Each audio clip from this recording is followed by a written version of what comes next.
Hey everyone, welcome back to another educational and interesting video of Microsoft Excel. In this Excel tutorial, I'm going to show you some techniques and tools that we can use in Excel to identify trends, to look at how things are trending both in the recent, past, as well as looking toward the future. So, let's get started.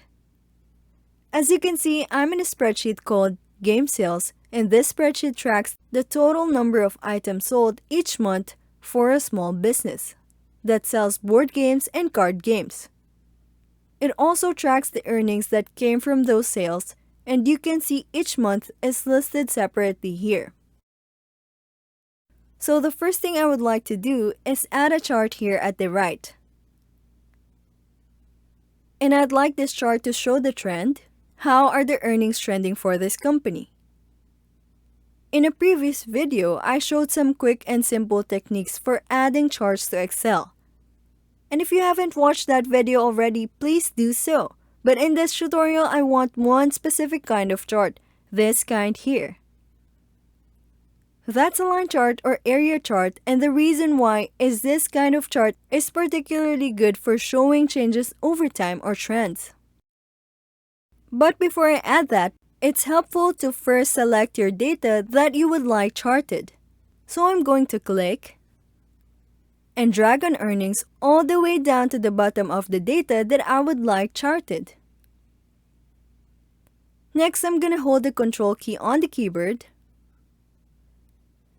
And now I'm going to move my mouse over here to column A. And still holding the Control key, I'm going to click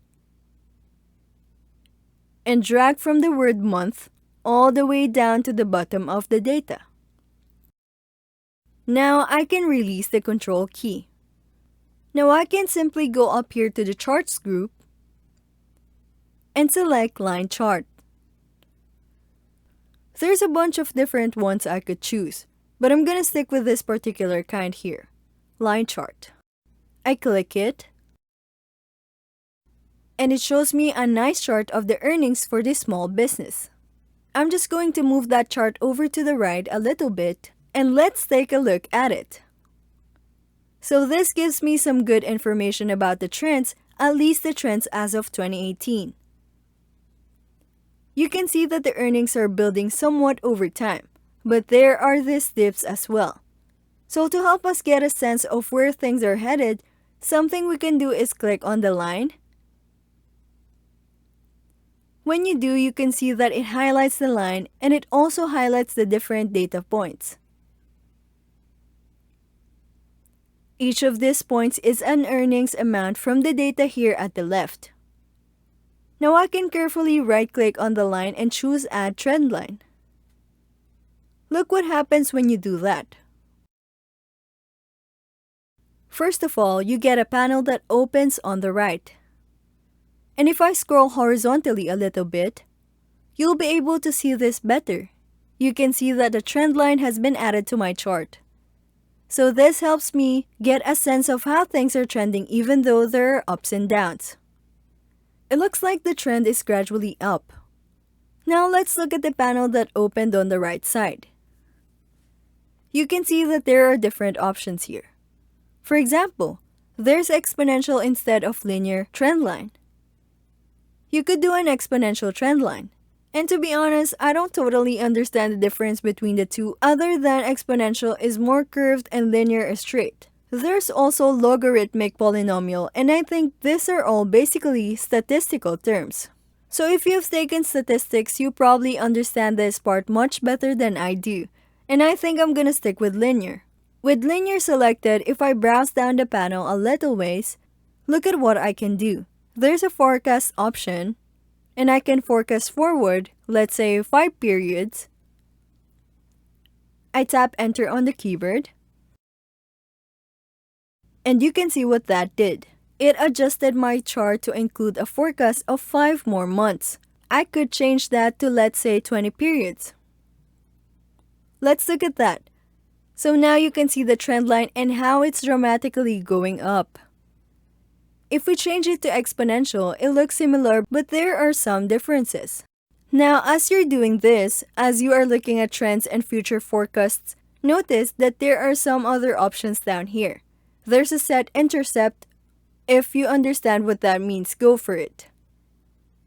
There's a display equation on chart, and there's a display r squared value on chart, and my understanding is that this r squared number has to do with the accuracy of the predictions. Notice that there are some trendline options. For example, you can add some effects. If you want to put in a shadow, I just put in kind of a peach colored shadow. You can put in a glow. I mean, we can really make this pretty fancy if you want to.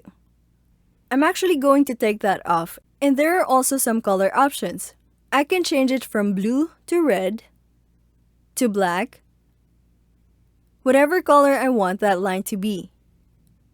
At this point, I'm gonna undo all of this work that I've just done and go back to before I put the trend line in. I'm just holding Ctrl and tapping Z to undo. Next, I'd like to show you how you can add the same trend line, but do it directly in the spreadsheet using Excel functions. Now, why would you ever want to do it this way? Well, for one thing, it enables you to actually track more than one type of trend line, and you'll see what I mean in just a minute, and there are other reasons as well why you might want to do it this way. So I'm going to scoot this chart to the right, just a little bit, and I'm going to come over here next to earnings. And I'm going to type here trend forecast, here at the top, and next to the growth forecast. So I just tap enter, and it looks like the text did not fit. So I'll just click and drag to highlight both of those columns, and then just double click between them, and it should expand them out so that the text fits perfectly. The next step is kind of tricky.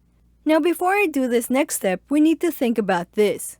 What I'm about to do is create a formula that looks at the trend of this data. And if you think about it, a trend cannot rely just on one cell, one piece of data that doesn't make sense.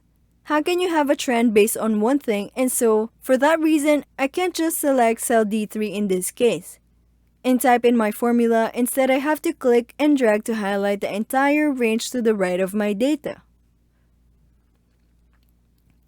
Next, I'm going to type equals. So this range B basically equals, I'll type the word trend, and then left parentheses, and then I'm going to select the data that I want the trend to be based upon, so I click and drag to select this entire range. Next, I put in the right parentheses, but I don't have to, so I'm not going to. Now think about it. Typically, when you put a formula into a cell, when you're done, you just tap enter. But in this case, you can't. The reason why is because this data is dealing with an array. It's dealing with more than just one cell or one column. It's a whole array, so instead of tapping enter, what you need to do is hold Ctrl, hold Shift, and then tap enter, and look what it did. It created some trend data based on these numbers here at the left. This is the trend. Now for some reason, it put this particular cell in bold. I don't know why. I'm going to take that off. So now if we go back and look at our chart, nothing's changed so far. So now I'm going to redo this chart. I'm just going to delete the chart out. And once again, I'm going to click and drag. And this time, I'm going to click and drag to highlight both earnings and trend forecast columns. Then I'll hold the Control key and select month. Now I go up and select the same line chart right here. And take a look at that. The chart now incorporates both my data of the earnings and also the trend line that was calculated using the trend function. So that's kind of nice, and I really like the different colors that come in. Of course, you can change those colors just by selecting a line. You can go in and change the color that it has. Now the last thing I'd like to show you here is you can do a similar thing. If you want to show an exponential forecast, And again, I don't totally understand the differences between the two. So in this case, just like before, you would click and drag to highlight the whole range, type equals, growth, left parentheses, and then select the data that it's gonna be based on. I want to tap enter on the keyboard, but that's not right. I have to hold Control, Shift, and then enter.